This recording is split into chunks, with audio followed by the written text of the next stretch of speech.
In facing many of life's challenges, there are losing ways. May mga paraan na pangtalunan at talagang talo. And there are winning ways. Dapat tayo ay bilang mga anak ng Diyos ay marunong ng mga winning ways because the Lord is victorious and we should overcome challenges, problems, difficult situations. Dear God, we ask you to lead us, teach us, feed us with your wisdom. Nais namin, Panginoon, na tumanggap ng pagtuturo, pagtutuwid, inspirasyon. Akayin niyo po kami para ang amin ngayong tutunghayan na kasaysayan ay magsilbing aral sa aming lahat. Kayo po ang mangaral, tinig yung madinig namin, at nawa ang ituturo niyo sa amin, Panginoon, magamit sa pag-unlad ng aming buhay, pagpapagaan ng aming mga pasanin at pagbibigay ng tagumpay sa marami namin mga proyekto sa buhay na ito. Lead us, teach us. In the name of your Son, Jesus, we pray with thanksgiving. Amen. Winning ways. At ngayon, we will learn from the winning ways of Jochebed, the mother, and Miriam, the sister of Moses. Background, the Hebrews were slaves in Egypt. So sa pagtingin mo pa lang yan, loser na. Meanwhile, the Hebrews kept growing in population, and to control that population, Pharaoh, the king, ordered that all newborn males be thrown into the river, where of course crocodiles awaited them. So, the Pharaoh would have accomplished two things. One is to lessen the population growth of the Hebrew slaves because he was afraid that they might side with the political enemies of Egypt. And two, he would be able to make offerings of the crocodile gods in the river. So the problem here was Pharaoh's order. And that order, in many ways, in many forms and color and shapes and tunes, can sometimes be present in our lives. So sa simula pa lang, isipin na natin na yung problema ng mag-anak nila Moses ay may mga katumbas sa problema sa ating pamilya, sa ating kumpanya, sa ating communities. Exodus 2, 1-4. Now a man of the tribe of Levi married to a Levite woman, and she became pregnant and gave birth to a son. When she saw that he was a fine child, she hid him for 3 months. But when she could hide him no longer, she got a papyrus basket for him and coated it with tar and pitch.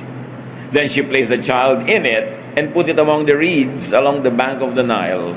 His sisters stood at a distance to see what would happen to him. Malaking problema, lahat ng mga batang sanggol ay pinatatapon sa ilog. Itong babaeng nagngangalang Jochebed na magiging nanay ni Moses, gumawa ng paraan kasi nung si Moses ay isilang, sabi niya, napaka-special ng batang ito, kailangan tong buhayin. Hindi pwedeng sundin ang utos ng hari na siya ihulog sa ilog para kainin ng mga buhaya. So itinago niya at nagtagumpay naman siyang maitago ang isang bata ng 3 buwan. But beyond that, it was already impossible. And besides, the Egyptians were very fastidious record keepers, maraming census, binibilang ang mga tao, etc., etc. So gumawa sila ng isang basket na yari sa papyrus, katumbas ng ating water lily. Lumulutang sa tubig yon pag pinagsama-sama mo. Pinahiran nila ng alkitran, mga kung ano-ano mga langis sa labas para huwag pasukin ng tubig, at doon inilagay yung bata. At yung bata naman inilagay sa tabi ng mga halamang ilog. In other words, nakasadlak siya doon, hindi siya inaagos-agos at tinatangay-tangay habang binantayan ng kanyang ate na si Miriam kung ano ang susunod na mangyayari. Kung nasa isip ninyo yung 10 Commandments ni Cecil B. DeMille, makabubuting burahin nyo kasi hindi biblical. Hollywood yung kwento, dramatic pero hindi biblical. Ang totoo, mas dramatic pa nga yung biblical account of the story. Doon kasi sa movie, kung nakita nyo na yan, ipinaanod at dinala ng agos ng ilog yung basket at isinadlak sa isang lugar. No, inilagay nila, they planted that basket in a very specific spot. And Miriam, who placed the basket there, stayed there to watch what would happen next. So there was a problem. The problem was there was a son, not a daughter. And sons were destined to die in that moment of history. And the problem was also how to keep the boy alive. Maraming mga pamilya, kahit sa ating bansa, problema nila is how to keep their children alive. Not because some pharaoh orders them to be thrown in the river, but because of many other reasons. Kuminsan poverty, kuminsan unwed pala yung mother, pinoproblema niya kung paano niya didispatchahin itong batang ito. Yung iba naman, paano ko ito bubuhayin, unwed ako, etc., etc. So the problem actually confronts us in many ways. And what was the solution of this creative family? They don't give up easily. Hanggang kaya, itinago yung bata, kaya inabot ng 3 buwan. They extended the life of the boy as long as possible. And when necessary, they delivered the boy to the river but increased the chances of winning. Inilagay sa isang basket na hindi lulubog, isinadlak sa pagitan ng maraming halamang ilog, at binantayan. They have a plan and they managed that plan. Hindi nila kesera-sera, what will be, will be. Hindi nila ipinagparitas, ipinaanod, bahala ka na Lord. Ginawa nila ang what is humanly possible to keep the baby afloat in the river for as long as possible. Counterpart of what they did to hide him as long as possible.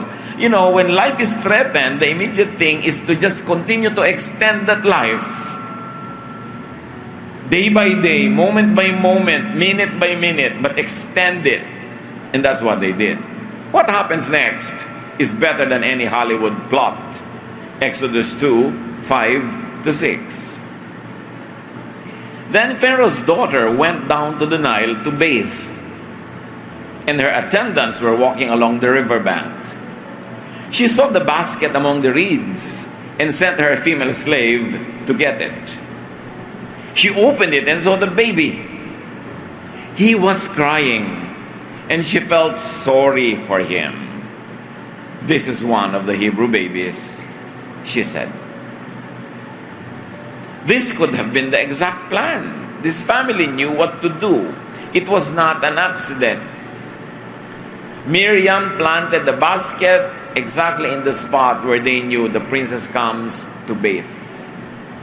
It was meant to be discovered by the princess herself. So they did what was humanly possible, and then God did what was next, to touch the heart of the princess. So she ordered one of her maids to get the basket and open it, and when she saw the baby there, she felt sorry for him. Sabi niya, isa ito sa mga biktima ng decree ng tatay ko na patayin ang mga batang ito. So, the family must have had prior knowledge about the princess's habits. Meron silang prior knowledge and intelligence on the topography of the river, on the exact spot where it would be safe from crocodiles, precisely because that's where the princess bathes. So it must be safe from crocodiles. And so that was where the baby was delivered. So, kumagat ang plano, nakita ng prinsesa ang bata at naawa at nadidinig ni Miriam ang awa na ipinahayag ng babaeng ito. Exodus 2:7. Then his sister asked Pharaoh's daughter, "Shall I go and get one of the Hebrew women to nurse the baby for you?" One of the most aggressive selling propositions you'd hear. At kayo na mga nasa sales, alam nyo yon. Hindi pa umu-order, itatanong mo na, kailan ko po ide-deliver? Naks. Para talagang ide-deliver na ang pinag-uusapan. Hindi, o-order po ba kayo? No salesperson asks that. Kasi binibigyan mo ng option yung tao to say, no, I will not order. Hindi itinatanong, ang tanong agad, kailan po ako magde-deliver? Ilan po ang ide-deliver ko? Anong kulay ang gusto nyo? Ganun agad. Para lundagan nyo na yung question na, bibili ba siya or not? Pagkakita ni Miriam, she seized the moment, sumulpot siya mula sa kawalan, at sabi niya agad sa prinsesa, susundo po ba ako ng isang babaeng Hebrew para maging yaya ng bata at siyang mag-alaga imbes kayo? A most timely approach. a bold proposition, but it was easy to say yes to. Why? Sabi niya, shall I go? Shall I get a nurse for the baby to take care for you? Ang ganda ng selling proposition. Ako ang tatakbo, ako ang kukuha ng yaya para maligtas ka sa pag-aalaga at pag-iisip ko sino pang pag-aalagain mo dyan. Ako na lang ang hahanap at pag may nag-alaga na, aalagaan niya para sa'yo. Ang totoo nun, ipinaampon na niya agad yung bata sa prinsesa. Inassume niya na naaawa ka, therefore bubuhayin mo yan. Pag binuhay mo yan, sino mag-aalaga? Huwag mo nang problemahin yun. Baka mamaya itapon mo patuloy uli eh. Ako na lang problema, ako nga hanap, ako magre-recruit at aalagaan para sa iyo. Exodus 2:8, yes, go, she answered. Kita niyo result? It works. And now the problem used to be Pharaoh's command. Now the answer is Pharaoh's daughter's command. It was an answer to the problem coming from the same household, from the same seat of power. Sabi niya, sige, sumundo ka ng yaya agad-agad. Exodus 2:8-10. So, the girl went and got the baby's mother. Pharaoh's daughter said to her, take this baby and nurse him for me, and I will pay you. Nag-e-echo pa yon. So the woman took the baby and nursed him. When the child grew older, she took him to Pharaoh's daughter, and he became her son. Mas maganda yan kaysa doon sa Cecil B. DeMille plot. Ba't nila iniba pa eh? So, dali-daling umuwi ang bata, handang-handa naman yung nanay, nakagayak na siya. Walang sinayang na sandali, baka magbago pa ang isip ng prinsesa. Kaladkad ngayon yung babae. Ito na po, may nakuha na akong yaya. So, sabi ng prinsesa sa kanya, alagaan mo tong batang ito. Ano ganon? Babayaran kita. Nabayaran pa siya. No? Una, hindi na nawala yung anak niya, hindi napunta sa iba, sa kanya rin napunta, binabayaran pa siya habang inaalagaan niya. At pag lumaki na, for the boy to reach the legal age where he could be adopted, he would be returned to the princess. He would become Prince of Egypt. So the problem son is no longer a problem. And how to keep the boy alive, both of them are not problems anymore. May bonuses pa. No more hiding. Kasi ang prinsesa ang nagsabing alagaan ito, may bayad pa. Raising her own son not only saved his life, but became a livelihood. She was suddenly in City Hall's payroll. Kaya lang, hindi naman siya ghost employee. Talagang hinar siya at nagtatrabaho siya. The son becomes a prince.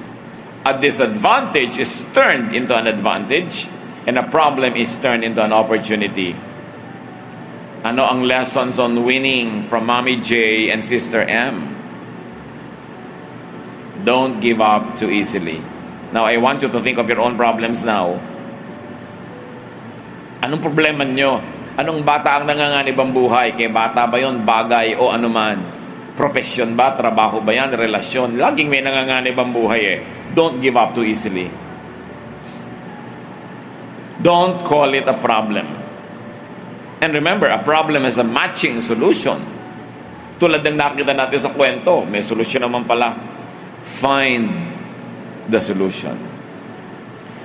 Ngayon, kung sasabihin nyo, wala pong solusyon, therefore, it's not a problem because the definition of a problem is that it has a solution. So, pag walang solution, huwag nyo solve, hindi problema yon. But most of the time, may solution yan, so better just call it a challenge. Bawasan nyo, mga kapatid, ang mga bagay na tinatawag nyo na problem.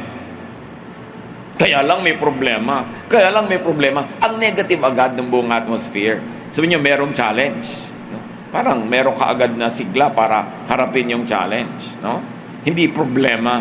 Problema kasi parang hindi mo na yan kaya ma-solve. And learn from this mother and daughter, stand up, level up to the challenge. Use your available resources as long as possible. Nakita niyo sa kwento, itinago muna, pinahaba, nung hindi na kaya, gumawa na naman ng paraan, pero hindi nila inilubog sa ilog. Alam niyo, kung kukuhanin ka na ng Panginoon, hayaan mo ng Panginoon ang kumuha, huwag ka na magpakamatay. Trabaho mo, habaan mo ang buhay mo. Kasi pag kukunin ka na niya, kahit naman sino, walang makakapigil, pero kahit sino rin, walang makakapilit kung di pa tapat. No? So, huwag mo nang unahan yung problema na papalalain mo pa. Yung iba, ang solusyon nila sa problema, lumikha na ibang problema eh. Aha! Nang bababae pala ang husband ko, manlalalaki naman ako. Yung ba ang sagot sa challenge? Ang challenge is paano pa uwiin yan sa'yo alone. Hindi yung ikaw ngayon may iba ka pang idadagdag na problema. Challenge.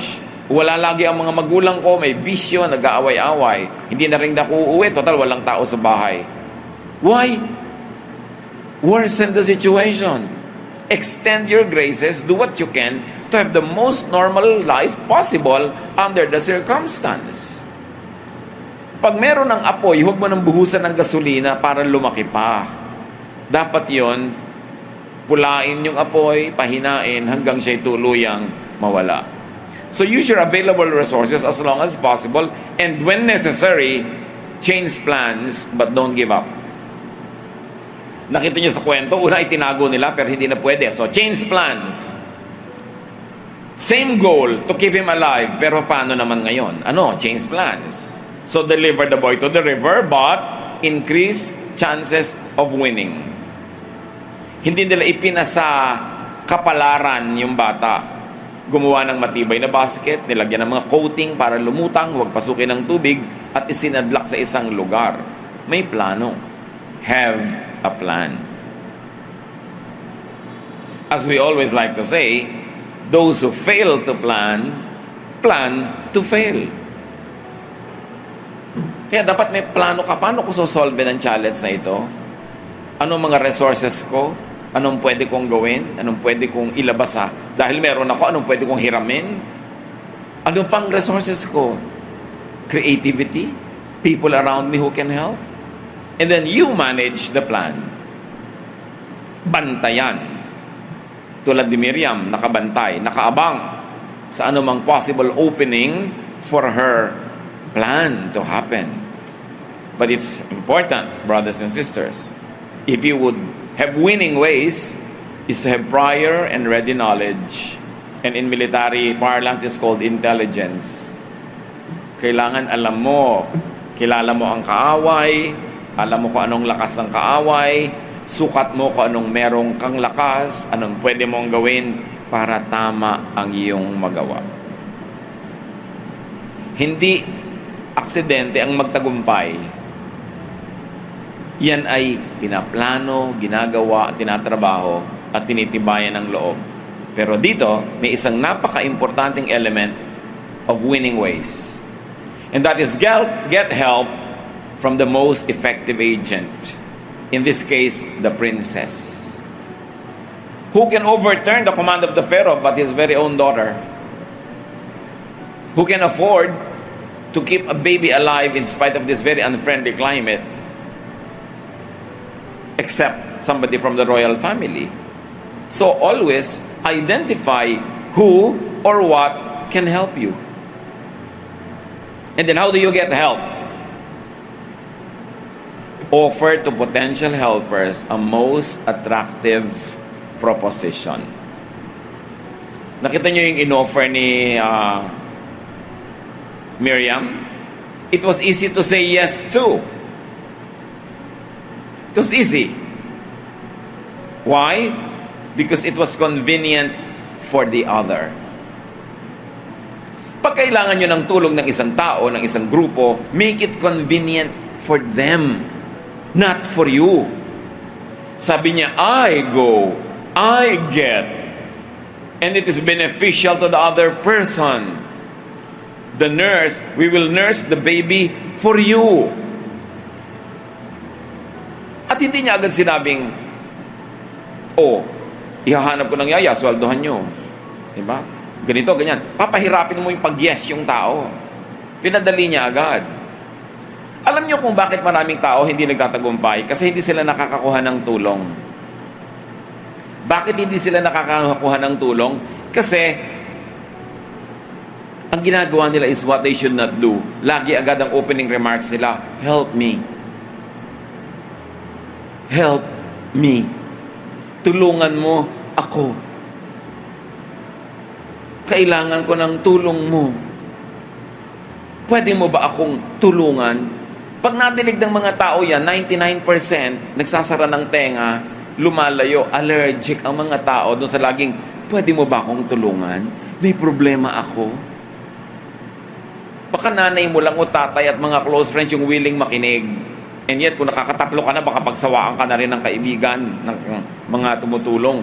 Maraming tao, hindi nila makuha sa haba ng buhay nila what winning ways are. And don't open with, help me, give me. Yung give me. Sino may sabing gusto kang bigyan ng tao? Sino may sabing gusto niya na yung inipon niya, pinaghirapan niya, ibigay sa'yo? At saka yung laging, do it for me. Yung iba, i-interview mo sa trabaho, why are you applying for this position? Yung nagpapakyot ng mga new graduates, o yung nakakasampung application na hindi pa matanggap, ito usually ang sagot, I like to learn from your very, very big company. You know, I like to experience very good things with your company, and blah, blah, blah. Ha? Gusto mong i-hire kita para you will learn? Gusto mong i-hire kita dahil gusto mong maka-experience? No. Pag ini-interview ka, why will I hire you? Sabi mo, because there's a lot that I know that I can contribute to this company, and I'm sure that you can also contribute to my growth. We will be happy together. Pagka hindi ka naman hire, pero dapat totoo. Pagka gusto mong ma-hire ka, ang ino-offer mo sa company is what you can do for them, not what they can do for you. I like to learn. Mag-aral ka sa school, wag dito. Diba? Malaki po yata ang benefits dito na balitaan ko. No, sabi mo, ang laki-laki po ng talent ko. Gusto kong dito i-contribute kasi nabalitaan kong very good din kayo sa mga workers. And it is not yabang. You must never sacrifice the truth for the sake of humility. Because you are selling yourself. Pero anong alam mo? Wala po, but willing to learn. Hindi ka mahahire. Anong posisyon na ina-applyan mo? Any. Ano yan? Slam book? Favorite dish? Any. Ibig mo sabihin, wala kang specialization kahit sa kailagay. Gusto mong pagbilangin kita ng buhangin sa beach resort na ito? Kaya mo ba yun? We'll try. Losers. Merong mga losing ways. Sa simula pa lang, alam mo, hindi magtatagumpay itong taong ito. Liba na lang magpalit siya ng style. So, remember, you want people to help you. And remember this, one secret of the universe, you always need people's help to succeed.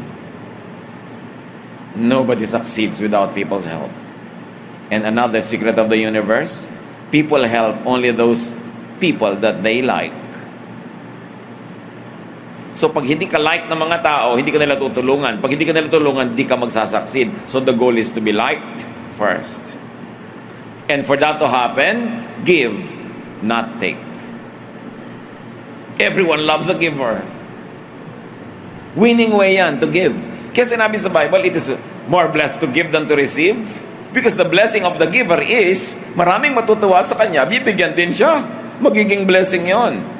Yung mga baluktot ang isip, akala nila, wow, naisahan ko siya, na 1, 2, 3 ko siya, nalamangan ko. Akala niya panalo siya. No, kasi hindi na siya mauulit sa tao na yon, or baka singilin siya o hanapin siya at gantihan. That's why it is always good to give. Pag may good client ka, huwag mong patayin. Buhayin mo siya. Pag may puno na namumunga, lalo mong alagaan, huwag mong iabuso. Do not kill the goose that lays the golden egg. Dapat marunong kang hindi one time, big time na isahan mo yung tao, kumita ka ng malaki. Ang mga tao naman matatalino. Kung hindi nila naisip agad-agad nung iniisahan mo sila, mapag-iisip-isip din nila yon. Hindi ka na makakaasa ng anumang tulong mula sa kanila. So give not take, or at least give first before taking. That's how it works. Or the best and sustainable relationship with people is to give and take and give. Whenever you can, as long as you can be the most recent giver, not the most recent recipient. Tuwing kaya mo, liba na lang hinang-hina ka, may sakit, may karamdaman, o may malaking suliranin, ikaw dapat ang magbigay. At ang last performance mo is a performance of giving, not of receiving. When you position yourself that way, you will be able to solve many of your problems, surmount many of your challenges, and even end up winning because people will love to help you. People love givers and helpers. That's the truth in life. You succeed mainly because people help you. Of course, God helps us. Hindi naman yan ang pinag-uusapan natin ngayon. Yung human level ang pinag-uusapan natin. Nandyan yung Diyos, hindi nawawala sa equation. But on the human level, people help those they like. So ang tanong, likable ka ba? Kung ang laging linya mo ay give me, help me, I have a problem, do you think anybody will like you?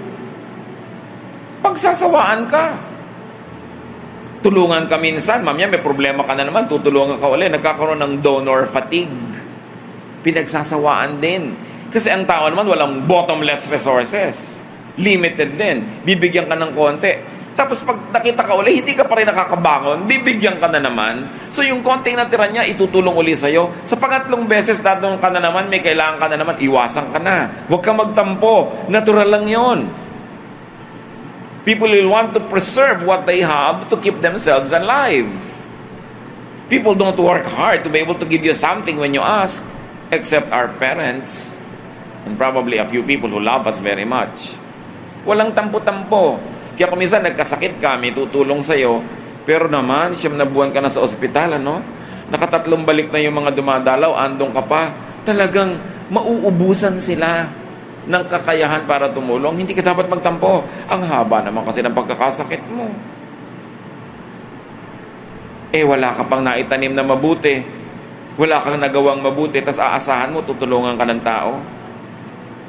Kaya maraming hindi nagtatagumpay, hindi sila marunong magtanim. Sa mga panahon na kaya nila magtanim. Mga kapatid, basta kaya nyo magtanim kayo. Kaya nyo magbigay, kayo yung magbigay. Dumarating yung panahon na kuminsan, ikaw talaga mangangailangan. At least marami kang tanim. Hindi lang na-obligate yung taong tumulong sa'yo, willing. At kung humaba yung panahon ng pangangailangan mo, pwede mong habaan ang oras ng panghihingi, willing pa rin. Kasi mahal ka. Kasi love ka. Kasi like ka nila. So importante, people like and love people who make their lives easier, nicer, better. Magbabakasyon ka sa bahay ng may bahay, tas para kang prinsesang nakaupo sa tasa, hindi ka naman kasoy. Ang tamad-tamad mo, ang takaw-takaw mo, yung pinaghigaan mo lang, hindi mo maligpit. Gagamit ka ng banyo, naging pusali, paglabas mo, nabasa lahat. Sa palagay mo, maimbita ka pa uli. Tas darating ka, mamamasyal ka, pagdating mo, gutom na ako, anong ulam? Wala ka man lang dala, hindi ka man lang dumaan sa palengke o supermarket. O may dala akong ulam para sa ating lahat. Tandaan nyo yan. Nagugustuhan ka ng tao pag ang presensya mo sa buhay nila nagpapadali, nagpapaganda at nagpapaunlad sa kanila. Ganun lang talaga yun. Kaya kung dumarating yung panahon na wala kang kapera-pera, nakikitira ka, dapat ang sipag mo. Pinag-aaral ka ng kung sino, dapat ang bait-bait mo, hindi lang sa high grades. Humahanap ka ng paraan, hugasan mo yung kotse niya, linisin mo yung bahay niya. Siguradong hindi pa nag-enrollment ulit, tinatanong ka na naman, magkano kailangan mo next-enrollment? Pero kung yung pagmamukha mo, makikita lang niya tuwing may babayaran kang kailangan, pagsasawaan ka. Di ka magtatagumpay sa buhay. So, do you brighten up a room just by entering it? Do you beautify life just by being there? Or are we a burden? Pagsasawaan at pagsasawaan ka nun. At pag dumating yung malaking chance, opportunity, walang tutulong sa'yo, then it passes you by. Hindi mo napansin, tumanda ka na, malapit ka nang gumraduate at tawagin ng hukay, wala pa nangyari sa buhay mo. Kasi walang willing tumulong. Be that blessing to people, and they will help you solve your problems, overcome your challenges, and succeed. How else? What are the winning ways of this mother and daughter tandem? Get bonuses, get paid, and get paid well. Bakit may mga tao na kumikita ng ang laki-laki sa buhay nila at maraming tao all their lives nakuha na sa pagtatrabaho ang liit-liit ng kita? Hindi na natapos hulugan ng payong kasi bago masira, bago mabayaran, sira na uli. Kukuha na naman ng hulugan. Nakatali habang buhay sa pagkaliit-liit na budget. Eh hindi naman tamad, trabaho ng trabaho. Because they get paid, yes, but they don't get paid well. How do you get paid well? You get paid well when you have knowledge. Kailangan may specialization ka. Yung I like to apply for any position that's vacant in your company. Will anybody be interested with you? Tapos yung application form mo pa, napakatamad mo. To whom it may concern. Alam niyo yung mga letter na, Dear Sir, Ma'am. Ha? Hindi mo lang pinili kung anong kasarian ko? Sir/Ma'am? Ba't ko babasahin ang sulat mo when you don't even care to address it to me? There are losing ways and there are winning ways. Sulat, hihingi ng donation, 3 pages. Do you think I have all the time in the world to spend reading your long letter? Why don't you go direct to the point? Tell me how I can help so I can decide immediately after 3 sentences if I like to help or not. But if you waste my time, you lose my interest. There are winning ways and there are losing ways. So you get paid well when you have knowledge. Therefore, specialize in something. Bawat isang tao binigyan ng Diyos ng special talent. Now let me tell you a secret of the universe. You become rich when you make a livelihood out of your special talent. Because in that department, you can become a star. You can rise because you're gifted. Pero when you take any available job, tagabilang halimbawa ng munggo sa palengke, hindi masamang trabaho, pero hindi ka aangat sa buhay. Liban na lang, ang talent mo, ang bilis mo magbilang ng munggo, pag ginano mo isang kaban, bilang mo ng ilang piraso. Dapat, ang trabahong kinukuha mo, yung bagay sa talent mo, hindi yung kung ano lang available. And that is the case of more than 80% of the people on the planet. Because they don't look into themselves and see what giftedness they have. How the Lord has gifted them powerfully. O look at Manny Pacquiao. Paano siya nag-rise to that? Diba dati naglilinis din sa mga bote, nagtitinda ng mga bulaklak, kung ano-ano. Eh hindi naman yun ang special talent niya, boxing pala. Kung nanatili siya sa paglilinis ng bote, buhay pa rin siya ngayon. Pero hindi natin siya pag-uusapan. Anong talent mo? Diyan fair ang Diyos. Binigyan niya ang lahat ng tao ng talent. But you've got to cultivate the talent, develop it, and sell it. You've got to sell your talent. So plan well. Sell your best strengths and expertise. Kinukuha ka halimbawa ng isang employer, o dito ka, pwede ka maging receptionist. Ang talent ko po maging treasurer. Ang galing-galing ko pong mag-budget at paghawak ng cash. Papatunayan ko sa inyo, itong mga record ko, ganon. Nung pumasok ako sa ganitong company, nakat ko ang kanilang unnecessary expenses. Dapat back up mo by support. Pag kine-claim mo na maghusay ka, hindi nasa hangin yung imagination mo. Merong support. Maha-hire ka. Pero any vacant position, may stuck ka dyan all your life. Sayang yung talent mo when you are in the wrong place. And you will not make a lot of money, you will not make a lot of profit. Kahit sa halaman, pag itinanim mo sa maling lupa, hindi siya masyadong mamumunga. Dapat nasa tamang lupa. So don't look for vacancies if you like to be an employee. Create your own job, your work, or position. May mga empleyado, nakikita nila yung takbo ng kumpanya nila, tapos papasok doon sa may-ari o doon sa manager, sabi niya, meron akong idea how to solve this kind of problem of our company, and I think I can do it if you'll give me the chance. Transfer me to that position or create that position for me and wait for results. Then mabubulot ka sa kinakalagyan mo na hindi mo naman na-enjoy. You don't have to work hard. You can work smart and work hard. But hard work alone will not guarantee that you'll be lifted up of poverty. Ang daming hardworking na hindi umaasenso because they're working hard in the wrong jobs, doing the wrong things, neglecting their best effort. So you must sell your best strength. Kung halimbawa, merong isang tanghalan, tagalinis ka ng banyo, which is a very honorable work, pero ang galing-galing mo palang mag-perform, di mag-apply ka. Sabi mo, alam nyo, pwede pa akong kumanta. Pwede pa akong magganito. Aasenso ka. Huwag niyong hintayin na alokin kayo. Hindi yun mangyayari. At marami mga empleyado sumasama ang loob sa kanilang office, nagtrabaho sila 20, 30 years, hindi sila umasenso, ang liit-liit ng increase. Huwag niyong hintayin na yung inyong mga manager mag-iisip, paano ko kaya mapapaligaya ang si employee 1, si employee 2? No, they are not thinking of you. So, you think of yourself and go to them. You say, 10 years na ako sa trabaho na to, na-master ko na, and I think I'm ready for another position. I'm ready to contribute more to this company because of my experience.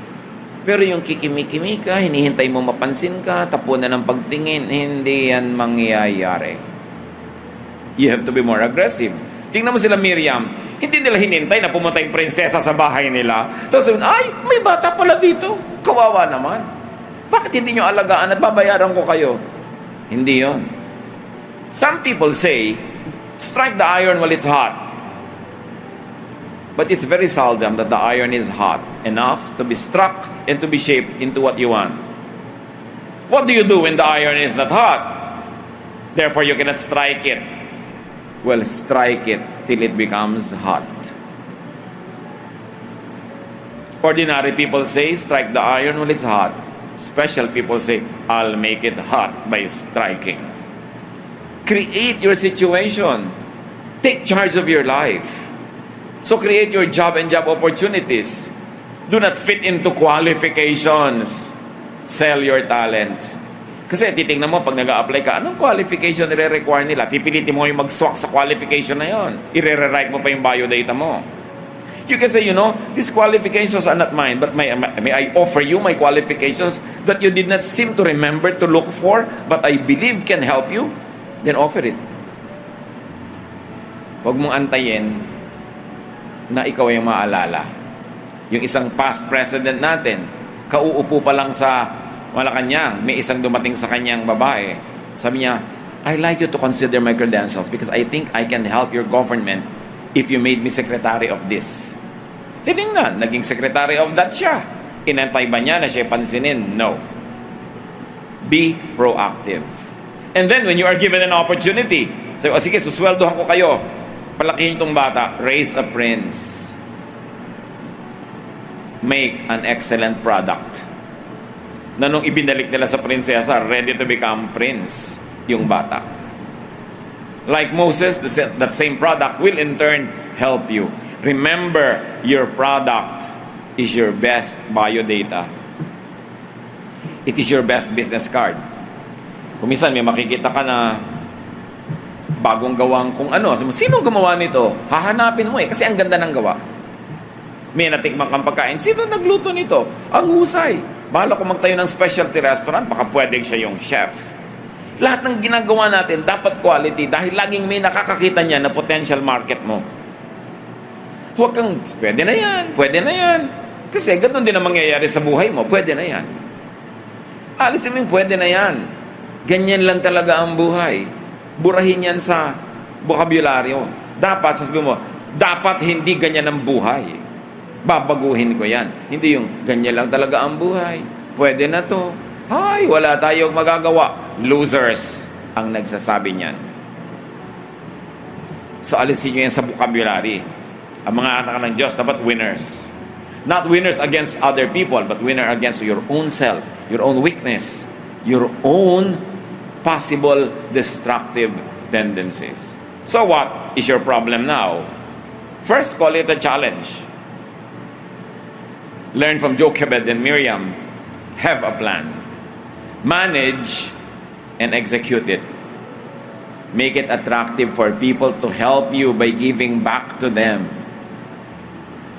A person who gives is a very attractive person.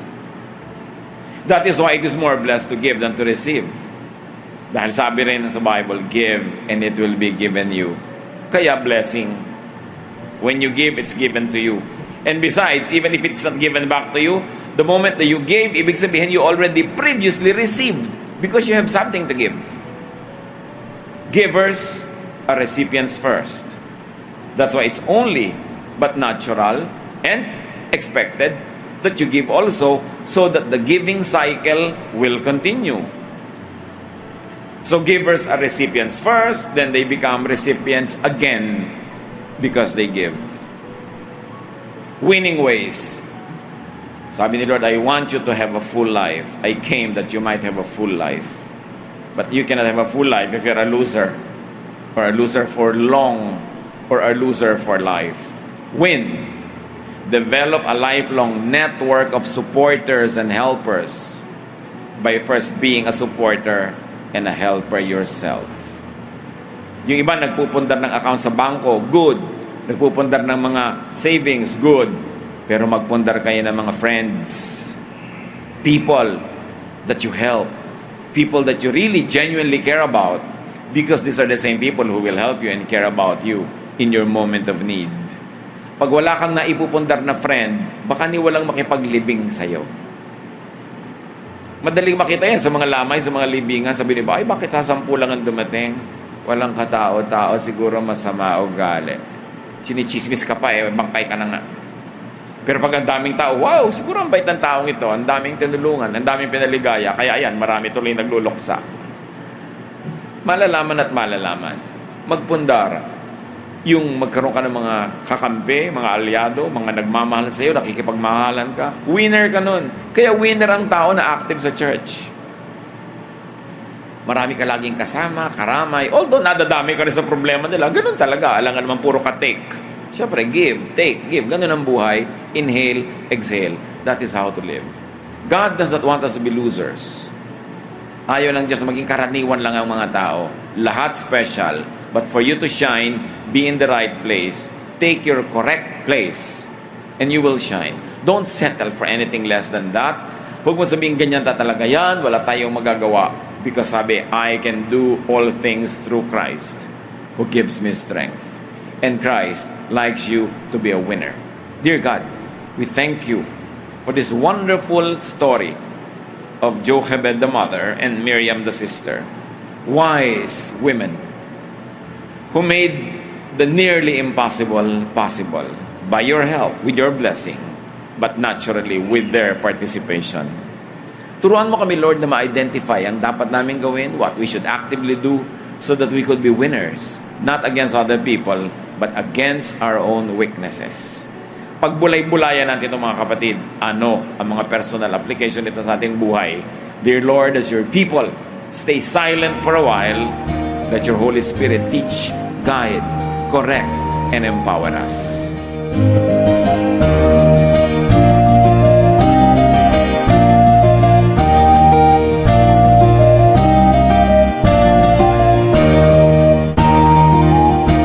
Ang katatapos pong mensahe ni Kuya Ed Lapis ay pinamagatang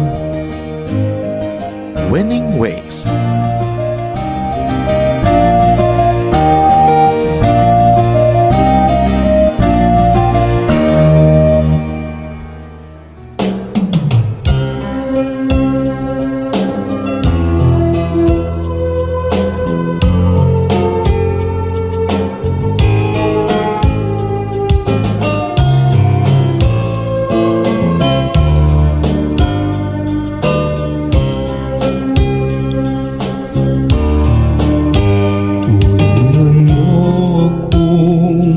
Sundin ang iyong mga utos.